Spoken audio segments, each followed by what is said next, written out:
काय सलमरम काय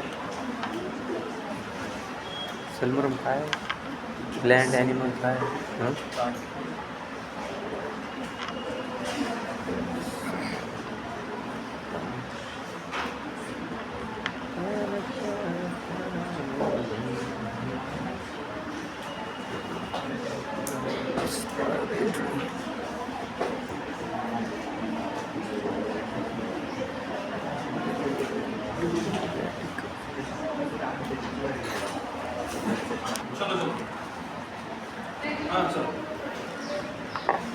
Like Borataka, ज्यादा सारे मेडिसिन बघून कालचं परत भेटू कंटिन्यूशन मध्ये अशा मेडिसिन तुम्ही यूज करू शकता प्रॅक्टिस मध्ये कधी त्याला बघणार पण नाही पण काळात तुम्ही यूज करत होता टीचर म्हणून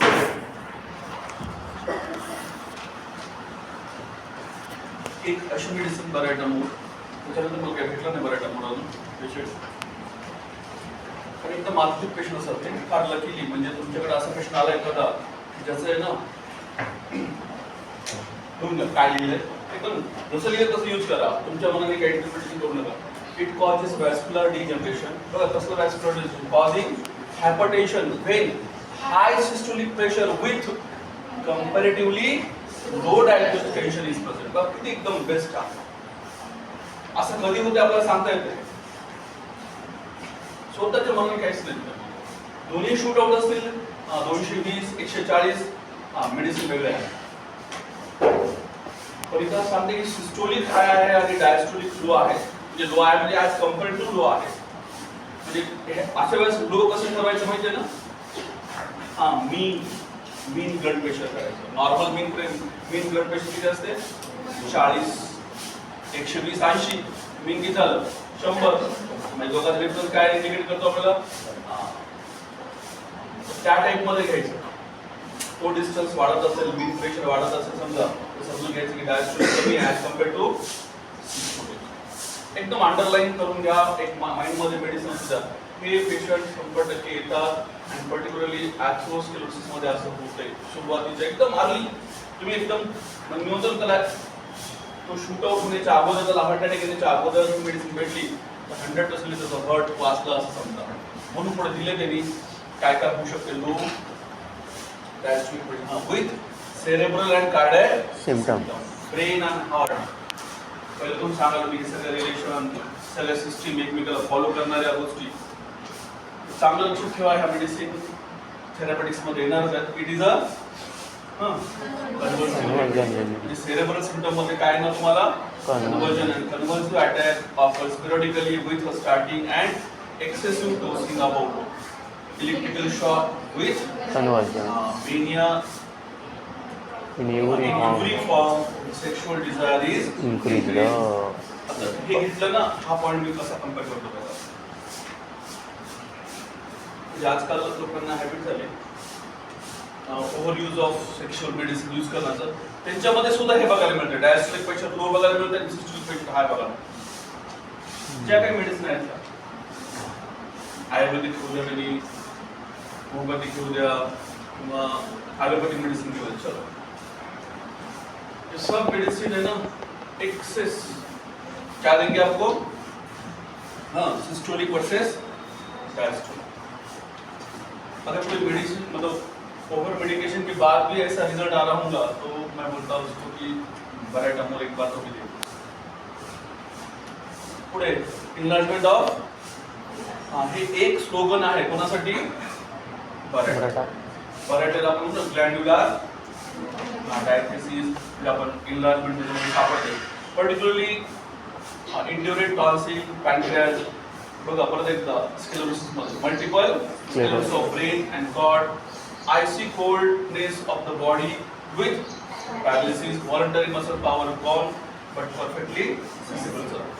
Children who goes around with their mouth open and who talk the nose, हे best sign आहे म्हणजे म्हणतो ना आपल्याला फिजिकल बस का पोरं मग एकच बघायचं, नाकातून बोलतो का पराठ्यातून का. इतकी मोठी हिंट आहे. हे रेशमिया नाही ना लगेच द्यायचं का त्याला. त्याला अॅथ्रोस्कोप करायचं तर देऊ आपण. तेच गाणे रिपीट आपलं आहे ना. Child who goes around with their mouth open and who talk through the nose. He medicine अशा मेडिसिन आहेत ना एकदम बघल्या अशा केसेस मध्ये बघायला म्हणजे तिला दुसरं ऑप्शनच नाही, त्याला कम्पेअर दुसरी मेडिसिनच नाही. म्हणून बराटा मूव, बराटा का मी तुम्हाला सांगितलं, बराटा फॉस, बराटा सर्फ आपण प्रॅक्टिस मध्ये बघितली. बराटा मूव आम्ही फक्त थर्ड आणि टॉस हा पार्ट असला तरच एक्सपेक्ट. पण तुमच्या प्रॅक्टिस मध्ये हार्ट साठी खूप वेळेस मेडिसिन येऊ शकतो. येणाऱ्या जनरेशन मध्ये ही गोष्ट ह्या गोष्टीला जास्त इम्पॉर्टन्स येणार, त्यामुळं अशा मेडिसिनला चान्स आहे. अजून एकदा great weakness, want to lie down, heart related symptom, leucocytosis, child lies on abdomen all the time to shine the light, stupid appearance, hard of hearing hard होऊन जाते. त्याचा अर्थ असतो की बऱ्याचमध्ये हार्ट वीक असते, लेझी असतात, डल असतात, वाढ होत नाही, रिगर्गेशन सारखे सिम्पटम येऊ शकतात. तर वॅस्क्युलर डिजनरेशनची मेडिसिन कोणती? वॅस्क्युलर डिजनरेशन, ब्रायटामूर. त्याला मिस नाही करायचं, मिस नाही करायचं. ब्रायटामूर एकदम म्हणजे टॉप क्लास मेडिसिन आहे. एकच गोष्ट लक्षात ठेवायचं की ज्याचा सिस्टोलिक हाय आणि डायस्टोलिक लो, म्हणजे लो नाही ना, कंपॅरेटिव्हली लो असायला पाहिजे, राईट. आणि अशा केसेस की ज्यामध्ये अर्ली तुम्ही डिटेक्ट करू शकता लिपिड लेवल. ओके, ज्यांचं लिपिड लेवल वाढल्यानंतर आहे ना झोप येत नाही. बघा अजून सिम्पटम यायला नाही, म्हणजे अजून ॲथरोस्क्लेरोसिस झालं नाही, पण हिचं पहिलं काही वर्णन बघायला मिळत ना, ते सांगतात की जसं हे कळालं मला की लिपिड लेवल वाढले, त्याच्यामध्ये माझी झोप उडाली. त्या मेडिसिन साठी सुद्धा आम्ही तुम्हाला आधी सांगितलं की surgery after sleeplessness, calendula. Okay, surgery after sleeplessness, calendula. आपल्याला हेल्प करता येतं. स्लीपलेसनेस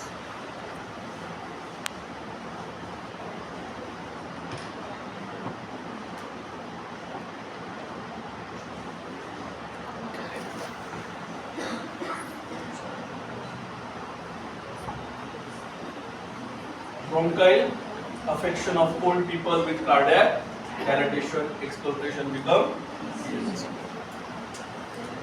अँटीन टार्ट आणि मेडिसिन कम्पेअर करताना बऱ्याच वेळेस मी सांगत असतो, पण इथे एकच इंडिकेशन आहे की ब्लड प्रेशर. तर एका ब्लड प्रेशरच्या वाक्यासाठी बऱ्याच सांगतोय हायपरटेन्शन विथ हायपरलिपिडिमिया, आणि हायपरलिपिडिमिया अर्ली असेल तर एकदा विचार करायचं की बाकीचं बीपी असं होते का, बीपी एकच वाढलेली आहे का, दुसरी नॉर्मल आहे का, एवढं बघून तुम्ही मेडिसिन प्रिस्क्राइब करू शकता. इतकी इझी मेडिसिन आहे, राईट. अजून एक मेडिसिन घेऊ का, त्यांच्याबद्दल मला विचारायचं तर विचारू शकता.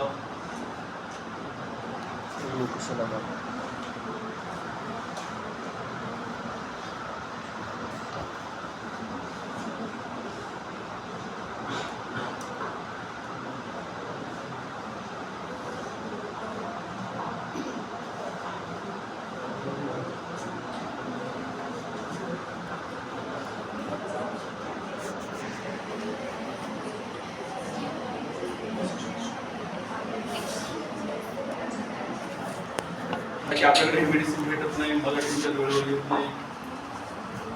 पण एकदाच ऑर्डर केल्यानंतर तुम्ही 100 बॉटल मागू शकता. तुम्हाला आपण प्रॅक्टिस करायचं असेल तर 100% पाहिजे म्हणजे पाहिजे मेडिसिन. तुम्ही म्हणतो ना जेवढे काही अँजिओप्लास्टी झालेले आहेत, जेवढे काही हायपरटेन्शन आहे, त्यांना जी झोप येत नाही ना, त्या झोपेसाठी एकमेव मेडिसिन आहे. तर त्याच्यापेक्षा जास्त तुम्ही आजपर्यंत कधी वाचले ते नाही मला माहित नाही. लिपिडसाठी वगैरे जनरल लिपिडसाठी ॲव्हॅनासाठी यूज करतो, बाकी 2-3 अजून एक मेडिसिन आहे. तर सगळ्यात बेस्ट मेडिसिन कोणती? Sample, right. म्हणजे नावामध्ये ना खूप काही आहे. मस्क रूट हे नाव मला जास्त लक्षात राहते, म्हणून मी मस्क रूटच आता टाईप करताना सुद्धा हे टाईप केल्याशिवाय आलं नाही मेडिसिन बघा इथं मस्ट रूट टाईप केली तेव्हाच आलं. Has many historical and nervous symptoms and is used in neurological affection and हे शब्द लक्षात ठेवा functional cardiac disorder. अजिबात विसरायची नाही. मला माहिती आहे तुमच्यासाठी आउट ऑफ सिलेबस आहे, सिलेबसला आहे पण माहिती नाही बोरिंग मध्ये पाठकमध्ये सगळ्यामध्ये लिहिलं आहे. numbness on becoming cold, numbness on left side, insomnia of delirium, tremors, drops of tincture, sensation as if water drop down spine, asthma, a tissue remedy for बघा किती क्लिअर कट इंडिकेशन आहे. दोन्ही medicine सांगितले की कशासाठी आहे, दोघांमध्ये differentiate कसा करायचा हे पण सांगतो. त्यांना असं वाटतं की बाबा ते हार्ट मध्ये काही आहे का नाही, फर्स्ट तुम्ही तयार करा मेडिसिन नंतर, पण तुम्हाला आधी रिझल्ट देणं जरुरी आहे, काहीतरी बेटर फील करणं जरुरी आहे. आणि ह्यांना ना हार्ट मध्ये ना असं म्हणतात की ते सांगतात की जसं ढग जमा होतात ना तसं हृदयामध्ये किंवा पूर्ण चेस्ट मध्ये जमा झालं इतकं कंजेशन फील व्हायला. म्हणून पुढे रेमेडी बद्दल खूप सांगण्यासारखं आहे. आपण बघू पाठामध्ये बोरिक मध्ये काय दाखवतो, बोरिकने फर्स्ट पेशंट केलेली मेडिसिन आहे. हार्ट मध्ये बघा नर्वस पाल्पिटेशन. हे नर्वस पाल्पिटेशन शब्द एक्सप्लेन केलं खूप छान आहे. पर्टिक्युलरली मी सांगतो ही मेडिसिन कधी कधी यूज होते जेव्हा फिमेल मध्ये आफ्टर मेनोपॉज तिला साईन सिम्पटम वाटायला लागले हर्ट सारखे, ही मेडिसिन यूज करायची. कळलं, आफ्टर मेनोपॉज हर्ट सिम्पटम किंवा लिपिड वाढलं असेल मेनोपॉज नंतर तर मी 100% ही मेडिसिन यूज करा. त्याच्यासोबत तुम्ही सेपिया कन्स्टिट्यूशन असू द्या, लॅक्टेस असू द्या, काही असू द्या बघा, पण मदर टिंचर यूज करायचं.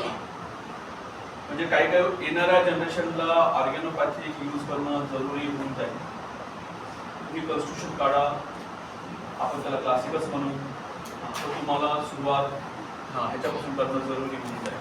आणि अशा वेळेस माहीत नाही तुमची प्रॅक्टिस मागे करू शकतो. Nervous palpitation, neuralgia around the left breast and left hypochondric region, cardiac asthma acting in a left arm, heavy, numb, very loose breath on any exertion of the pulse irregular. जर का शेवड्या पाठला बघलं तरी हे symptom जर न्यूरॉलजिक दिलं तर तू म्हणतो ना की सेलमध्ये हे कंप्लेन आफ्टर मेनोपॉज मध्ये एकदम इमिडिएटली येतात, इमिडिएटली येतात. तुम्हाला मिस करायचं नाही, अजिबात मिस होऊ द्यायचं नाही. राईट. आता माइंड मध्ये गेले ना तर ही मेडिसिन कम्पेअर करण्यासाठी खूप साऱ्या गोष्टीला आहे. म्हणजे पहिला शब्द जो महत्वाचा, ओके, जसं मेनोपॉज झालं ना तर हे 3 शब्द एकत्र येतात, हिस्टोरिकल, नर्वस अँड फेंटनी. हे 3 शब्द एकत्र आलं हिला कंपॅरेटिव्ह मेडिसिन होते मॉस्कस. म्हणजे कंपेअर मध्ये ना ती मेडिसिन दिलेली आहे. त्याच्या कंपेअर मध्ये खाली आपण खायचो तर बघा कोणती मेडिसिन आहे, मॉस्कस, रिलेशनशिप ऑफ मॉस्कस. आणि बघा किती खाली इंडिकेशन लिहिले की tincture to third potency. Doctor मॅकगॉच advise 2x every 2-3 hours for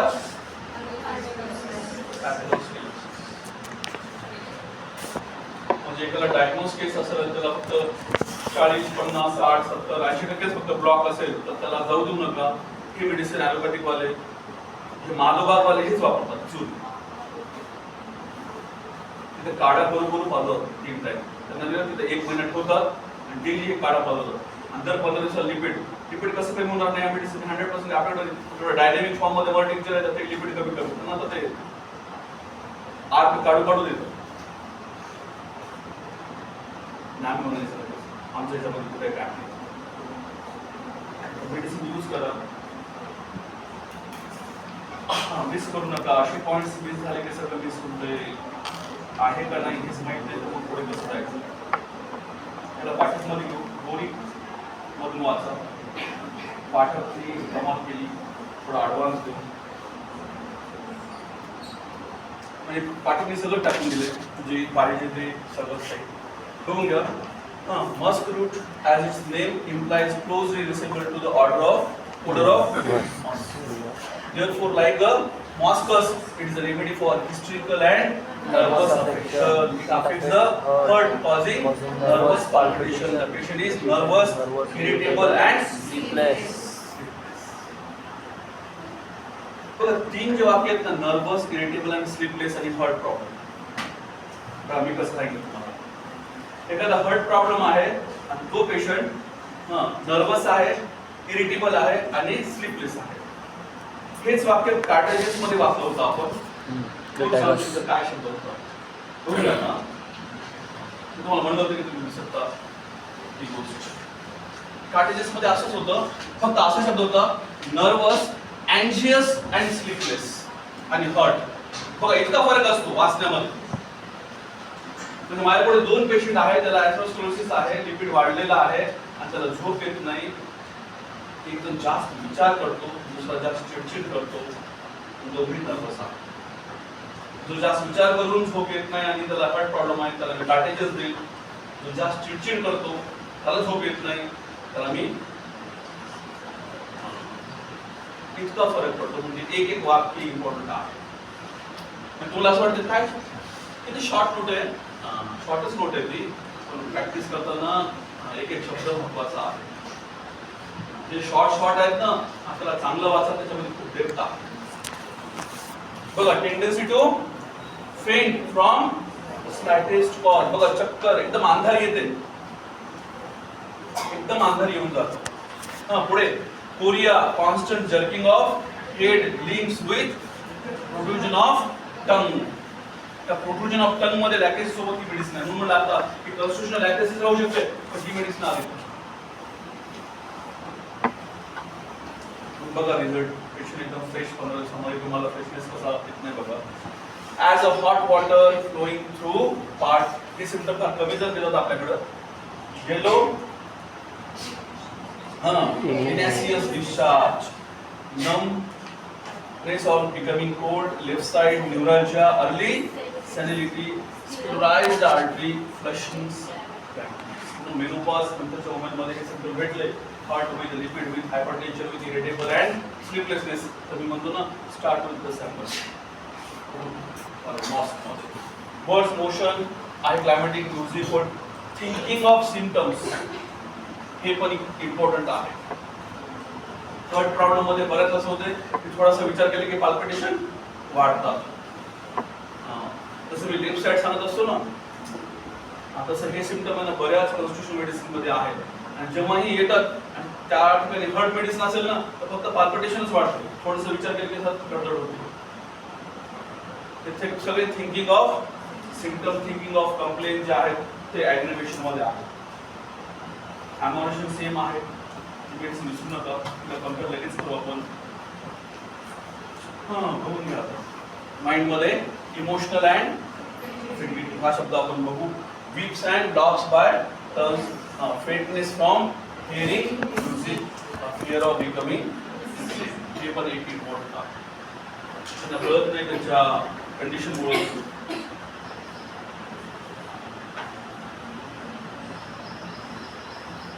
पहिले कधी वाचलं नाही मला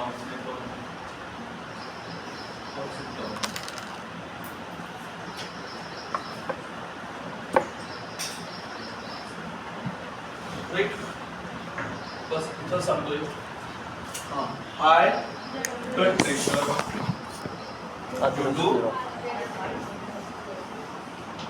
राईट. आधी सांगितलेलं वाक्य वरायटापूर मध्ये एकदम ऑपोजिट.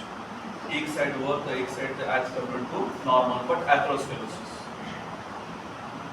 प्रत्येक मेडिसिन मध्ये तुम्ही छोटे छोटे पॉइंट्स काढायला भेटले की लगेच होऊन जाईल. आणि हिचा अँजेना पेक्टोरिस पुढे सापडतो तुम्हाला अराउंड द लेफ्ट ब्रेस्ट. आधी तिथं सांगतात ते, त्याच्यानंतर मग बाकीचे.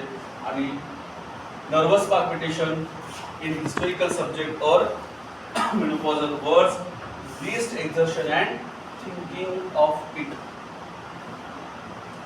One line symptom आहे. म्हणून असे ॲक्टिव्ह मेडिसिन वापरायला एकदम काहीच हरकत नाही. काले दोन्ही मेडिसिन काले दोन्ही कशासाठी होत्या? तुमच्या सगळ्यात मोठा ग्रुप जे सांगतोय मी तुम्हाला सध्याचा कोणता चालू आहे आपला करोनरी आर्टरी डिसीजसाठी हे थेरपॅटिक्स चालते.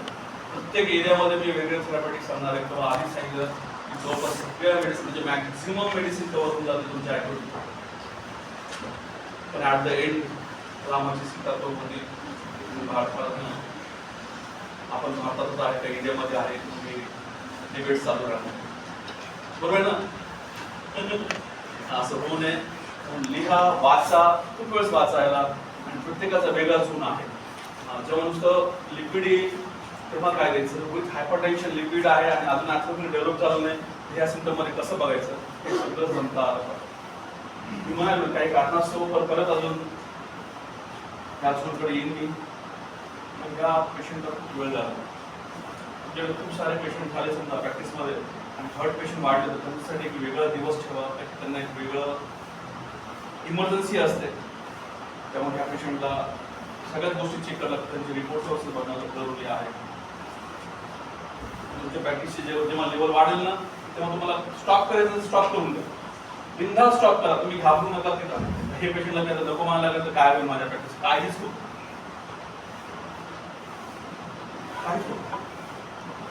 तुम्ही झोन ठरवलं तर मला एवढेच पेशंट बघायचे तुम्हाला तेवढेच पेशंट तेवढ्याच पटीमध्ये वाढत. तुम्ही जर घाबरलात ना नाही नाही नाही आपण नाही म्हणायला पाहिजे येऊ द्या पोहोचली तर तुम्ही डॅमेज करायला प्रॅक्टिस करा. एखादं वर्ष चालेल. एखाद्या वर्षात मग तुम्हाला ते पण पेशंट भेटणार नाही जे तुमच्या पट्ट्यातले राहत पट्टा कामात माहिती आहे ना तुमच्या नॉलेजमध्ये राहते ते पण पेशंट येऊन आपल्याला माहिती आहे की आपण स्किन प्रॉब्लेम सगळ्या दृष्टीकोनातून मेडिसिन देऊ शकतो राईट. तर तुमचे हार्ट पेशंट एकदम एखाद्या हार्ट पेशंटला चांगला रिझल्ट आला तर हार्ट पेशंट वाढत चालले तुमचं स्किन प्रॉब्लेम सुद्धा मग ॲडव्हान्स होत जातो त्याच्या पण रिझल्ट येत नाही. त्यामुळे काही वेळेस टप्प्याटप्प्याने प्रॅक्टिस वाढवा असं सांगतो तुम्ही म्हणून म्हणतो की पहिल्यापासून बघत चला वाचत चला. हे झालं काल मेडिसिनचं नाव सॅम्पलस मॉस्कस किंवा ह्याला मस्क रूट या नावाने पण फेमस आहे. ओके अजून एक मेडिसिन बघून म्हणजे त्याला कंपॅरेटिव्ह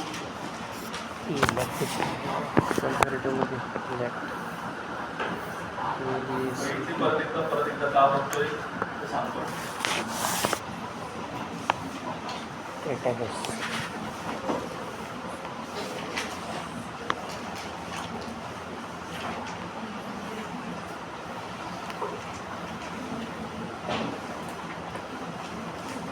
सांगितलं होतं मी तुम्हाला की हाय आर्टेरियल प्रेशर म्हणजे हायपरटेन्शन सोबत आर्टेरियोस्क्लेरोसिस प्लस आर्टेरियोस्क्लेरोसिस आणि ह्यांना कोणते प्रॉब्लेम असतात? थायरॉइड रिलेटेड प्रॉब्लेम असतात. डायबिटीज इन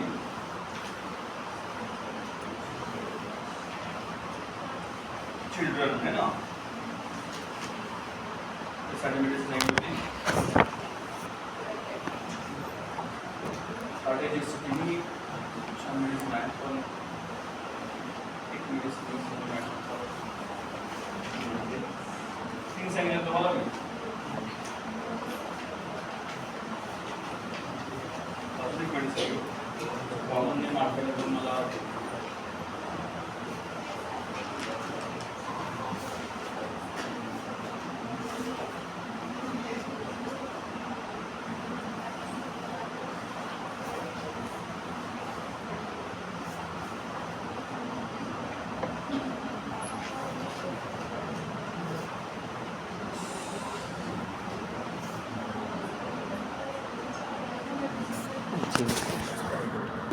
माझ्या लक्षात आहे. पण थर्ड पेशंट सध्या मी म्हणतो ना कॅलोपॅथीकडे सध्या फास्टेस्ट ग्रोईंग जर असेल तर कार्डियक आहे आणि कार्डियकमध्ये खूप डॅमेजिंग होत चाललेला आहे. ओके कार्डियक ठीक आहे तेवढ्या वेळापुरतं आपण त्यांना सेविंग दिलं पुढच्या 2-3 वर्षात ते जे मेडिसिन खाणार आहेत त्या मेडिसिनच्या नंतर तुम्ही लाईफस्टाईलच चेंज होता. ओके, हे लाईफस्टाईल चेंज करण्यापेक्षा आपण इमर्जन्सीमध्ये ऑपरेट केलं तरी त्याच्यानंतर त्याला कोणत्या मेडिसिन आहेत एवढं जरी माहीत झालं तर तुम्ही त्याला चांगली लाईफ देऊ शकता. है ना, इमर्जन्सी करू द्या. एखादा 90% ब्लॉक आहे, 99% ब्लॉक आहे, तरी काढला त्याच्यानंतर मग त्याला ते इरेग्युलर पाल्पिटेशन वगैरे त्याच्या मेडिसिन जातच नाही. तुम्हाला माहिती आहे की समजा आपण मेन कॉज रिमूव्ह नाही केलं तर काय त्याच्यामध्ये राहणार आहे? स्टोन आहे, स्टोन काढला आणि स्टोन का फॉर्म होतो ह्या मेकॅनिझमवरच मेडिसिन नाही तर काय फायदा? सेम हर्टच्या बाबतीत असतं. हर्टच्या बाबतीत पण असंच आहे. तुम्ही हर्टचं मेकॅनिझम बघितलं ना तर आपल्या ब्रेनचं काहीच कंट्रोल नाही आहे ना. तुम्ही जर पॅरासिम्पॅथेटिक सिम्पॅथेटिक नर्व बघितलं काहीच नाही. जोपर्यंत हर्ट स्वतः स्टिम्युलेट करत नाही ब्रेनला तोपर्यंत हर्ट काहीच करू शकत नाही. तुम्ही चांगलं त्या पेस मेकर शब्दाचा अर्थ बघितला असेल तर जो शब्द आहे जोपर्यंत हे स्टिम्युलेट होत नाही तोपर्यंत ब्रेनला काहीच कळत नाही.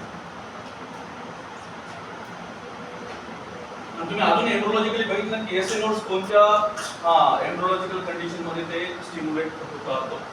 ठीक आहे, अजून इच्छा झाली नाही ना त्यामुळे पुढे पण नाही होणार. सांगल्यानंतर तर अजिबात होत नाही. हो ना, तुम्ही गोदावरी नदी आहे थोडी थोडी मारून जीव देणार आहे बघणार आहे.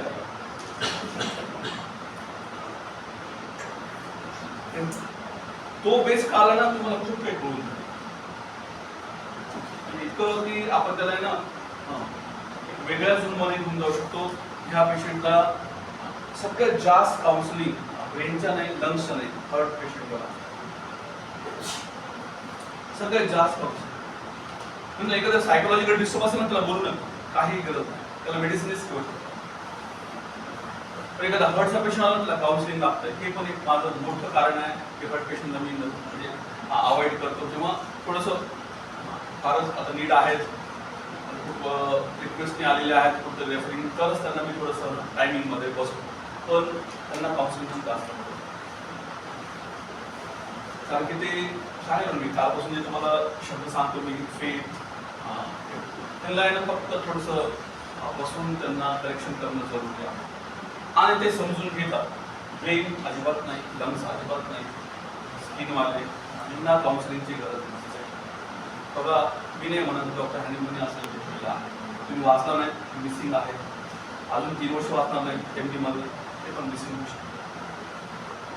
नीट ऑर्गेनॉन ऑर्गेनॉनवर जेवढी कॉमेंट्री केली ना मर्फी जे तुम्हाला ऑथर माहिती आहेत ना त्यांची तरी कॉमेंट्री वाचा. जुन्या लोक आहे ना त्याचे काय त्यांच्यापर्यंत तो ऑर्गेनॉन काय डॉक्टर हॅनिमनी सांगितलं त्याला ट्रान्सलेट केलं आपल्याला ते शब्द तेवढं कळलं नाही तर दुसरे काय म्हणतात ते आणि मग आपल्याला काय विचारायचं होतो मग तुम्हाला परफेक्शनिटी घ्यायला थोडंसं हेल्प घ्या. सिनियर मोस्ट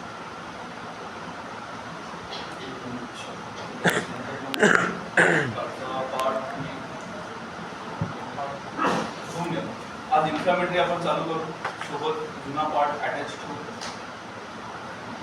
इन्फ्लामेटरी करू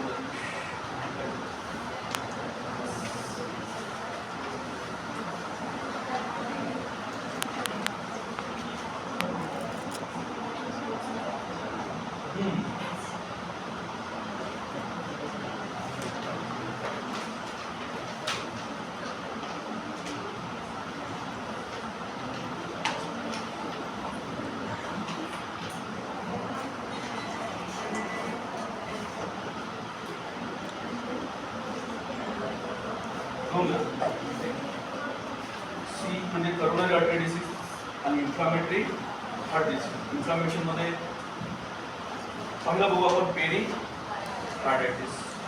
हे पेशंट मिस करू नका, खूप जण मिस करतात. डेफिनेशन फास्टली घेऊ आपण. त्याच्यामध्ये आपल्याला 4 डिसीज बघायचे, कालचे 3 म्हणजे 7 टोटल, त्याच्या आधी झालेले 8 माहिती तुम्हाला. Inflammation of pericardium causes first may result from the bacterial, viral and fungal. एवढं चांगलं लिहू शकता, 100% गॅरंटी आहे. Can be associated with the systemic disease such as a autoimmune. इथे येऊन थांबायचं. प्रत्येक autoimmune डिसीज हा हार्टकडे जाऊ शकतो हे इंडिकेशन आहे. पण त्याला थायरॉइडायटिस असेल, थायरॉइड असेल त्याचं सुद्धा हार्ट कंप्लेंट बघायचं आहे. त्याला पॅनक्रियाटायटिस असेल तर त्याला सुद्धा हार्ट प्रॉब्लेम आहे की नाही हे विचारायचं आहे. त्याला नेफ्रॅटिक सिंड्रोम असेल, किडनी असेल, त्याला सुद्धा ऑटोइम्युन डिसीज विचारायचे आहे. त्याचा IgG लेवल केली की नाही हे बघायचं आहे. नाही केली तर सांगायचं बा की समजा आपल्या पहिल्या मेडिसिन थोडंफार कमी रिझल्ट येत असेल तर चेक करा, म्हणजे आपल्या मेडिसिन त्या 2 ऑर्गनच्या रिलेटेडमध्ये बसवता येईल. आपल्यासाठी आपण यूज करायचा आहे.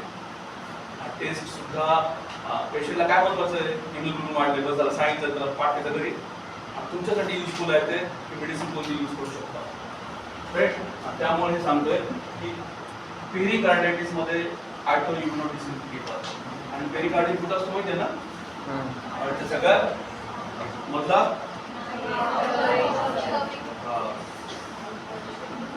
Autoimmune disorder, rheumatic fever, tuberculosis, cancer and leukaemia. हे 2 तर सोडून द्या, इथपर्यंत पकडा इंडियामध्ये. म्हणजे एखाद्याला ट्युबरक्लोसिस झालाय, दुसऱ्या वेळेस तो TB झालाय त्याला, आणि तोही कोणता MDR-TB झालेला आहे, मल्टी ड्रग रेजिस्टन्स ट्युबरक्लोसिस झाला की त्याला पेरिकार्डायटिस होऊ शकतो. ते पेशंट चेस्ट पेन देऊ शकतो. राईट. पुढे कंटिन्यूशन मध्ये किडनी फेल्युअर, त्याच्यानंतर म्हणजे डायलिसिस वाला प्रत्येक डायलिसिसला गेलेला प्रत्येक पेशंट पेरिकार्डायटिसला सस्पेक्ट करत चालला. परत HIV, एड्स अँड लास्टला हायपोथायरॉइडिझम. म्हणजे आज तुझ्या कॉम्बिनेशन मध्ये येणार म्हणून याला जोर देतोय.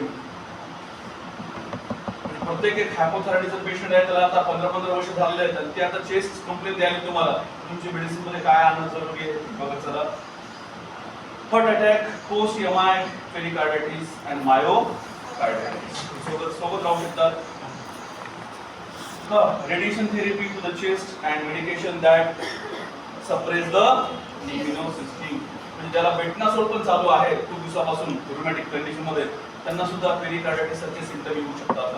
सिम्पटम सोपे आहेत, पण हे माहीत असलं की आपण केस टेकिंग मध्ये थोडंसं मागे पुढे करू शकतो आणि त्या हायर सिम्पटमला आपण विसरून जातो. म्हणजे जर थायरॉइड पेशंट आहे त्याला हेवीने सगळं सेन्सेशन दिलं, तर चेस्ट पेन मध्ये त्याने दुसरं काही सिम्पटम दिलं तर मी म्हणतो ना, ज्याने चेस्ट पेन नाही घेतलं थायरॉइड मध्ये ते त्यांचे थायरॉइड मेडिसिन त्याचे हायर सिम्पटम आहेत, हायर ऑर्गनकडे गेलेले सिम्पटम आहेत. Injury, particular surgery and trauma to the chest, हे सगळे कॉजेस आहेत त्यासाठी पेरिकार्डायटिस. इसोफेगस अँड हार्ट सगळे चेस्ट इंजुरी होऊ शकतात. घेऊन घ्या, ज्यांना चांगलं माहिती आहे त्यांना चांगलंच. Pericardium is a thin sac enclosing the heart. जो वरचा पार्ट दिसतोय ज्या बॅग मध्ये ठेवले, ती बॅग महत्वाची असते साईट. आणि कधी लक्षात घ्या, तुम्हाला ना इन्फ्लामेटरी कंडिशन साठी एक्सरे सांगायचं असेल ना, तर एक अँटेरियर पोस्टीरियर व्ह्यू सांगायचा आणि दुसरा पण सांगायचा लॅटरल. ओके, तो लॅटरल व्ह्यूनी बघायचं, लेफ्ट साईडच्या लॅटरल व्ह्यूनी बघायचं, तरच तुम्हाला पेरिकार्डियल इन्फ्युजन पण कळू शकते आणि पेरिकार्डायटिस पण कळू शकते. ओके, हे एक हिंट आहे एक्सरे हार्ट साठी बघण्यासाठी. घेऊन घ्या थोडंसं, एका ह्याच्यामध्ये सगळं काही एकदम 5 मार्काला येईल ते पेरिकार्डायटिस शॉर्ट नोट. फुल क्वेश्चन कधी आलं नाही. आता पण असं पण क्वेश्चन आलं नाही की 20 मार्काला की डायरेक्ट इन्फ्लामेटरी हार्ट डिसीज आणि त्याच्यामध्ये एक्सप्लेन करा पेरिकार्डायटिस. ओके, त्यामुळं असं प्रेझेंटेशन केलं 5 मार्काला चालेल.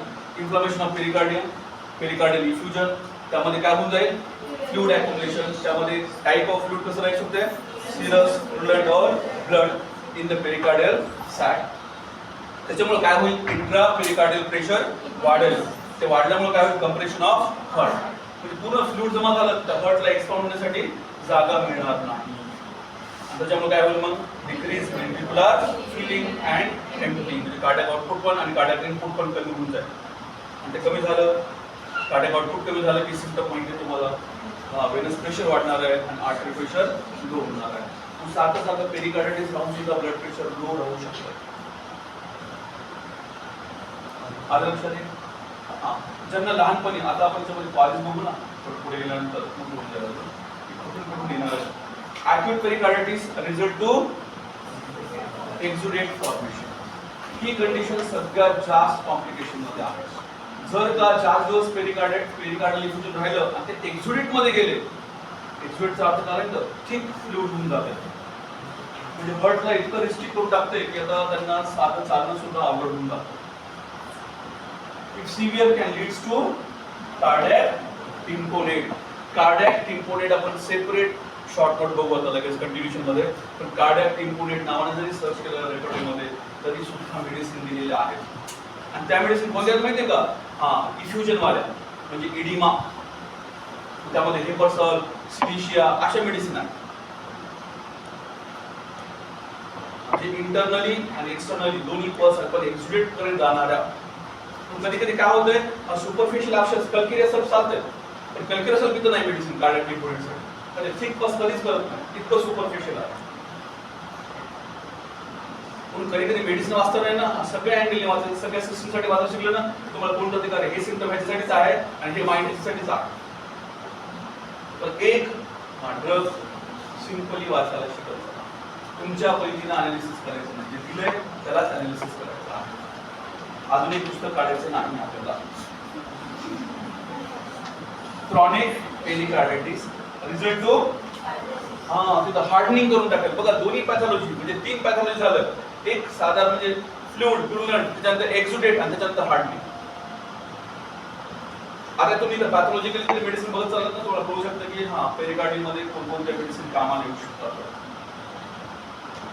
Of the pericardial sac, thick fibrous pericardium tights around the heart and decrease efficiency as a pump, and is called as a constructive pericarditis. म्हणजे ज्यांना अशी फिलिंग आहे ना की काहीतरी सारखं असं वाटतं की तिथं दाबून ठेवल्याचं वाटतं, आयरन लाईक साईड पॅन्टचे बघा काय सिम्पटम आहे, काहीतरी आवडून टाकल्यासारखं वाटतंय, काहीतरी तार बांधल्यासारखं वाटतंय, पुढे छातीला जाम झाल्यासारखं वाटतंय. बघा कसे सिम्पटम आहेत. त्या आउटर लेअरचे त्या हर्टला कोणतरी टाईट करताय. तुम्ही त्यावेळेस समजायला पाहिजे की हे सिम्पटम सगळे ना पेरिकार्डिटिस कडे चालले, इंडिकेट करेल की डिल्युजन हॅल्युसिनेशन नाही, त्यांचे सेन्सेशन आहे प्युअर ना. फिलिंग आणि सेन्सेशन मध्ये एक फरक आहे. फिलिंग्सला नर्वची गरज नाही पण सेन्सेशनला नर्वची गरज. कोल्ड सेन्सेशन आहे, कोल्ड फिलिंग आहे. जे तुम्ही ना सेन्सेशन म्हणता ना ते जाणवते का की तिथं आहे पेरिकार्डिटिस म्हणून सेन्सेशन आहे. फिलिंग आता मला इथं गरम वाटायचं असेल तर गरम वाटू शकतो, थंड वाटायचं थंड वाटू शकतो. फिलिंग्स आहे. खूप अंतर आहे. जेव्हा पेशंट बोलतो ना तर खूप अंतराने घ्या, एकच समजू नका. त्याला विचारा काय बोलतात, त्यालाच विचारा. तुम्हाला अनालिसिस करायची गरज नाही, त्याला सांगू द्या. आप एग्जाम्पल दे सकते हो उसको, लेकिन आप खुद होके उसका एनालिसिस मत करो. कंस्ट्रक्टिव पेरिकार्डिटिस 1 नंबर, हार्डनिंग मतलब फाइब्रोसिस पेरिकार्डिटिस, कार्डियक टिम्पोनेट आणि अपना ओरिजिनल पेरिकार्डिटिस. 4 एक ही इसमें पैथोलॉजी हो, राइट. आगे बहुत अच्छा है क्लिनिकल फीचर्स. फर्स्ट इथं तुम्हाला काहीतरी घर्षण, रिप्स, फ्रिक्शन बघायला मिळेल. Severe pericardial chest pain caused by inflamed pericardium rubbing against the heart, usually relieved by sitting up and leaning. हे जे leaning forward आहे ना, जेव्हा जेव्हा हे सिम्पटम येते हार्ट मध्ये खूप वेळेस बघायचं की ॲटिट्यूड ऑफ पेशंट.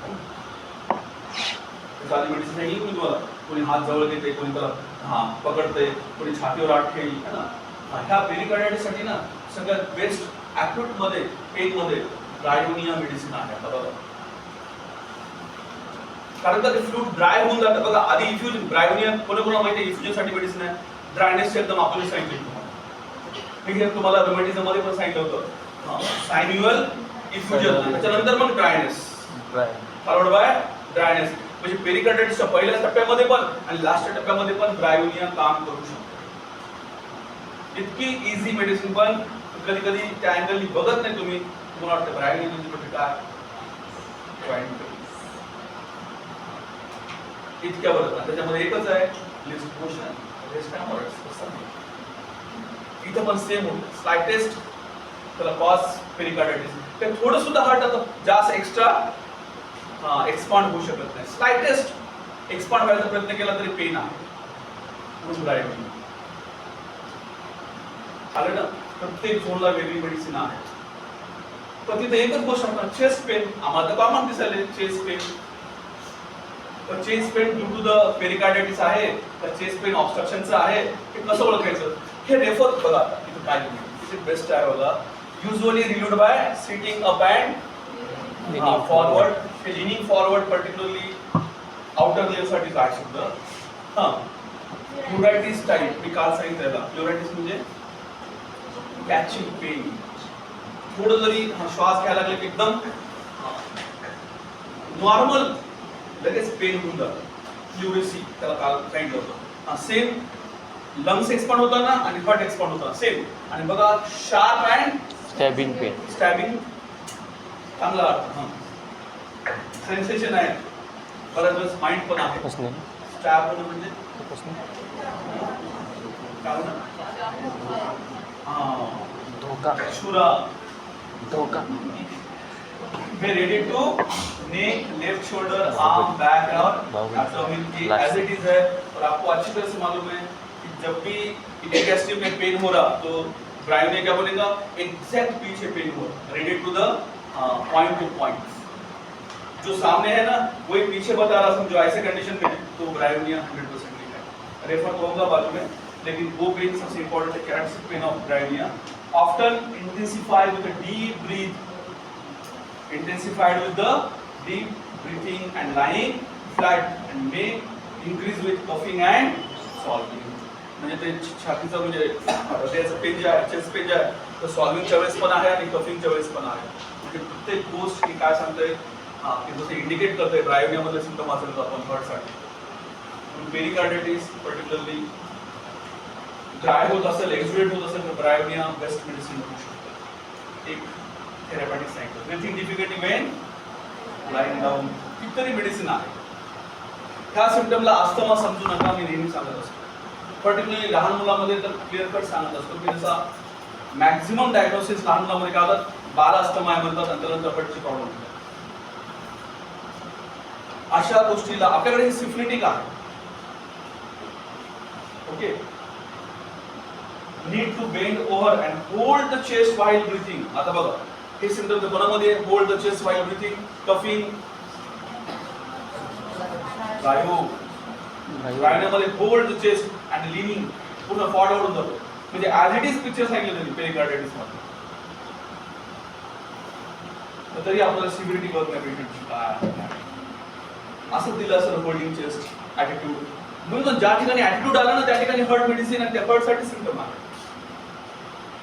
ह्याच्याबद्दल आपण खूप सांगू शकतो. तर तुमचा अभ्यास आणि तुम्ही फास्ट विसरून जाऊ शकता.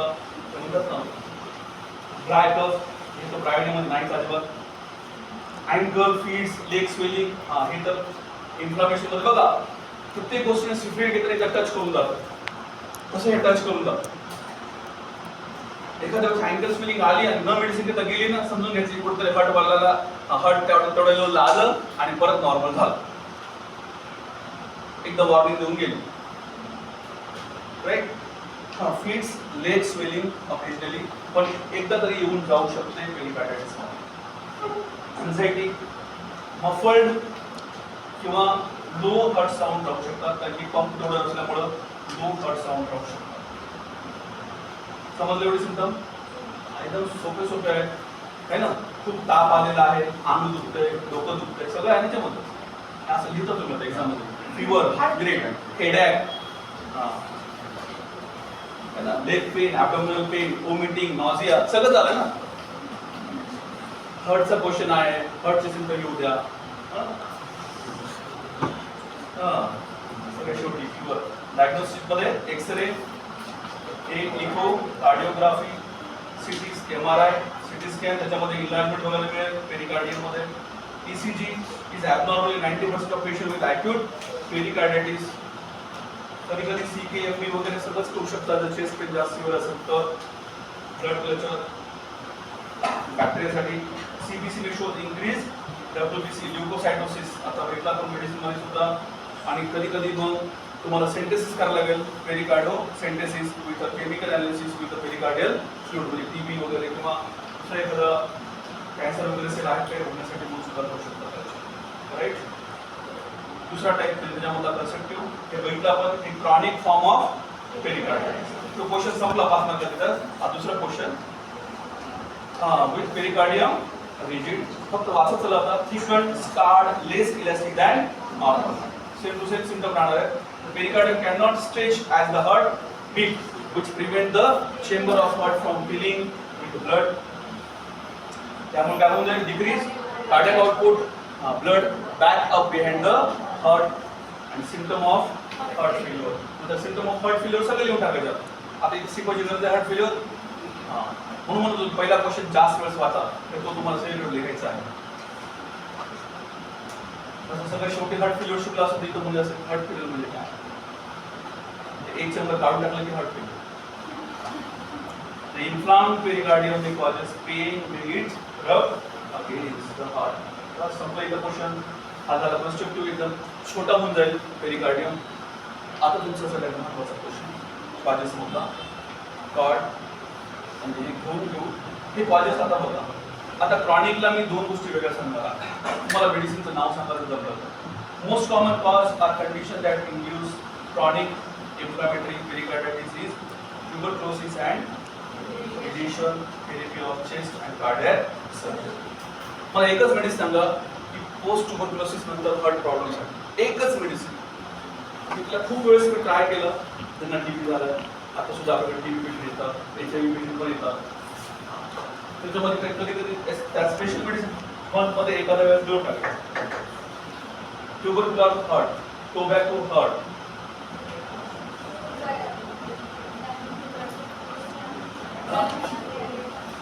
कॅलेमिया. ओके कॅलेमिया नावाची मेडिसिन देऊ शकता. विसरू नका. May also result from mesothelium tumour of the pericardium. त्याला अजिबात विसरायचं नाही. हे सुद्धा कॅलेमिया मध्ये आहे ट्यूमर फॉर्मेशन. पॅकेजेस करता वाचताना.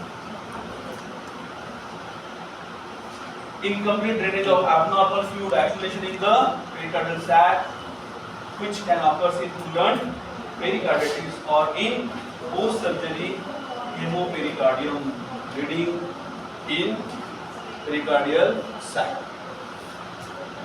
सिम्पटम मध्ये तिन्ही सिम्पटम आधी आपण लिहून टाकू म्हणजे तुम्हाला कळून जाईल. Dyspnea that develops slowly and progressively. Fatigue, excessive tiredness due to the decreased cardiac output, weakness, weak heart sound, distended neck vein, and chronic swelling, edema of the leg and ankle. Pericarditis एकदम sharp आहे. Chronic मध्ये झाल्यानंतर पायावर swelling येणारच, पण acute मध्ये एकदा warning मिळतात. मग दोन्ही सिम्पटम आहेत. एक क्रॉनिक पेरिकार्डिटिस आणि हे पहिलं जे होईल ते ॲक्यूट पेरिकार्डिटिस. दोघांमध्ये same heart failure symptom. Complication मध्ये हेपेटोमेगाली, असायटिस वगैरे होऊ शकतो.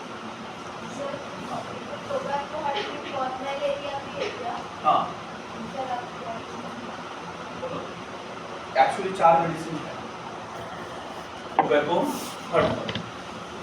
टोबैको की मेडिसिन है हार्ट के लिए, तो डायरेक्ट प्रूविंग है. राइट. अब जब लास्ट में इसके थेरेपेटिक्स में सबसे लास्ट वाला वही लेंगे कि जो लोग बोलते हैं ऐसा कि कॉन्स्टिपेशन के लिए हम तंबाकू खाते हैं. ये जो सेंटेंस है ना वो हार्ट के लिए. राइट.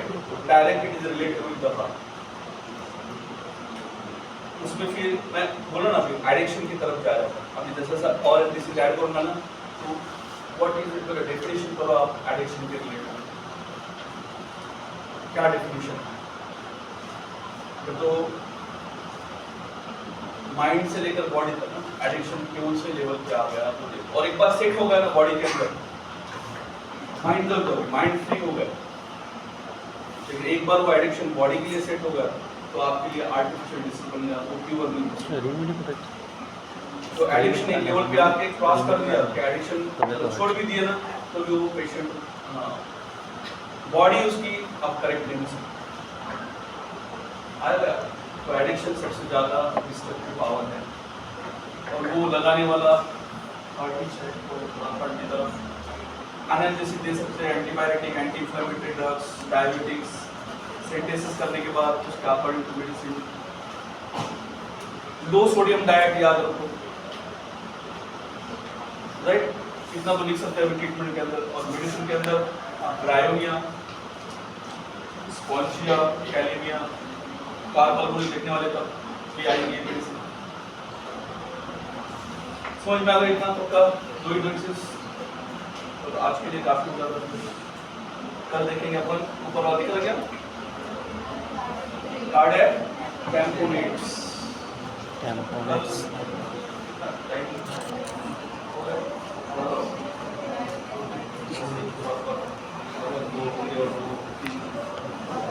हाँ, किसी को पूछने का एक ब्लड प्रेशर है अपना, एक नाम लिख लो। बोलो।